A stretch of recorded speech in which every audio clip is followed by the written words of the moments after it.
তো আপনাদের পেজে যদি বা প্রোফাইলে যদি এই যে দেখতে পাচ্ছেন এখানে আমার যদি এই যে দেখুন আমার মনিটাইজেশন স্ট্যাটাস, তার মানে আমার এখানে এই অ্যাডভান্স রিলসে থেকে আমি টাকা আর্নিং করতে পারবো না, আর্নিং রেস্ট্রিক্ট আছে।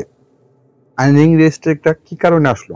তো দেখুন আমার এই যে অ্যাডভান্স রিলসে আমি ট্যাপ করলাম, ট্যাপ করার পরে এই যে দেখুন আর্নিং রেস্ট্রিক্টস, এখানে আমার দিছে earning restriction, your eligibility to earning money is limited because MD Mazharul Islam following your partner monetization policy।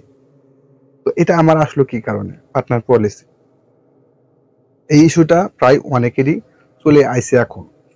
এটা আপনার আসে কি কারণে, তা এই ভিডিও থেকে আপনি জানতে পারবেন এবং একাধিক ভিডিও দেখতে হবে না, এই আজকের ভিডিও থেকে আপনি জানতে পারবেন এটা আসলো কি কারণে এবং কি করলে এটা রিমুভ হবে। তো দেখেন এটা আমাদের আসে আমাদের নিজেদের ভুলের কারণে। ভুলটা কি? আমরা আমাদের যে সেলফোন দিয়ে পিকচারটা তুলি, ওই পিকচারটা আমাদের একাধিক পেজে বা প্রোফাইলে আমরা পোস্ট করি। আমার এই পেজে বা প্রোফাইলে যে ছবিটা আমি পোস্ট করেছি, এই ছবিটাই আমি আর একটা আমার পেজে কয়েকটা পেজে আমি পোস্ট করেছিলাম, যার কারণে এই আর্নিং রেস্ট্রিকশন চলে আসে।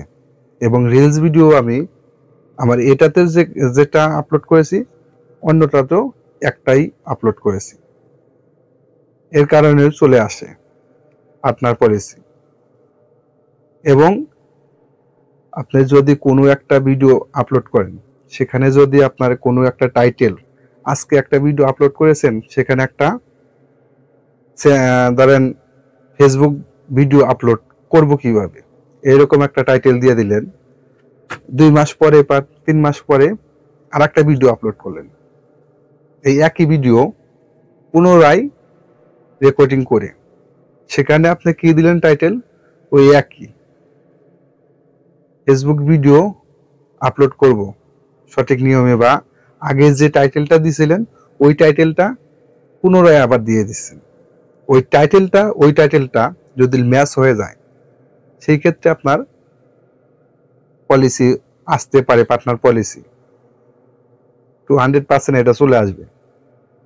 আপনার একটা ফেসবুকে একটা কিওয়ার্ড টাইটেল দ্বিতীয়বার ব্যবহার করতে পারবেন না, যদি ম্যাচ হয় তাহলে আপনার পার্টনার পলিসি চলে আসবে। অবশ্যই এগুলা মাথায় রেখে কন্টেন্ট তৈরি করবেন এবং আপলোড করবেন। এবং আপনার পার্টনার পলিসি এটা রিমুভ করবেন কিভাবে? দেখেন একটা মাস কষ্ট করতে হবে, একটা মাস আপনাকে নিয়মিত কষ্ট করতে হবে, তাহলেই আপনার এই পার্টনার পলিসিটা তুলতে পারবেন। আজকে থেকে আপনি যদি একাধিক ফটো ভিডিও আর অন্য পেজে বা প্রোফাইলে পোস্ট করেন, এগুলা বিরতি থাকুন, এগুলা আর করবেন না। এবং আজকের থেকে এখন থেকে আপনি কি করবেন, আপনার এই পেজে যেটা আপলোড করবেন অন্যটা আর একটা করবেন, একটা কোনো সময় করবেন না, এটা সেপারেট করে রাখবেন যে না আমার এই পেজের জন্য এটা, ওই পেজের জন্য ওটা, এইভাবে সেপারেট করে রাখবেন। আর পলিসি রিমুভ করবেন কিভাবে? সপ্তাহের মধ্যে আপনাকে মিনিমাম 2 থেকে 3টা লাইভ করতে হবে। লাইভটা থাকতে হবে আপনার 20 মিনিট 30 মিনিট, 1 ঘন্টা হলেও ভালো। 10 মিনিটের নিচে থাকা যাবে না, 10 মিনিটের উপরে থাকতে হবে। এবং আধা ঘন্টা 20 মিনিট 40 মিনিট 1 ঘন্টায় থাকলে পারে আরো ভালো হয়, রিচও চলে আসে ভালো। তো এইভাবে আপনারা নিয়মিত একটা মাস যদি কন্টিনিউ লাইভ করেন, লাইভ করলে এটা আশা করি ফেসবুক উঠায় নিয়ে যাবে। এইভাবে আপনার পার্টনার পলিসিটা রিমুভ করতে পারেন। অনেক মানুষ অনেকভাবে পন্থা দেখিয়ে দেয়, মূলত এই একই। অনেকে বলে সাপোর্ট ইনবক্সে গিয়ে স্ক্রিনশট নিয়ে সেখানে ফেসবুকের কাছে আবেদন করতে হবে, ওটাও করে দেখেছি ভাই, কোনো লাভ নাই। আপনাকে অবশ্যই লাইভ করতে হবে, লাইভ না করলেও হবে না। লাইভ করে কি কারণে করে? লাইভ করে আপনার এই প্রোফাইল বা পেজটা সঠিক ওনারের আছে নাকি, সঠিক মালিকের কাছে আছে নাকি, এটা ফেসবুক প্রুফমেন্ট চায় যে এই ব্যক্তিটা কেটা।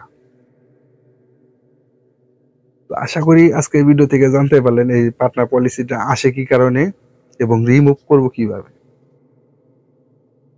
ভিডিওটি ভালো লাগলে অবশ্যই চ্যানেলটি সাবস্ক্রাইব করে রাখবেন। দেখা হবে পরবর্তী যে কোনো ভিডিওতে। আল্লাহ হাফেজ।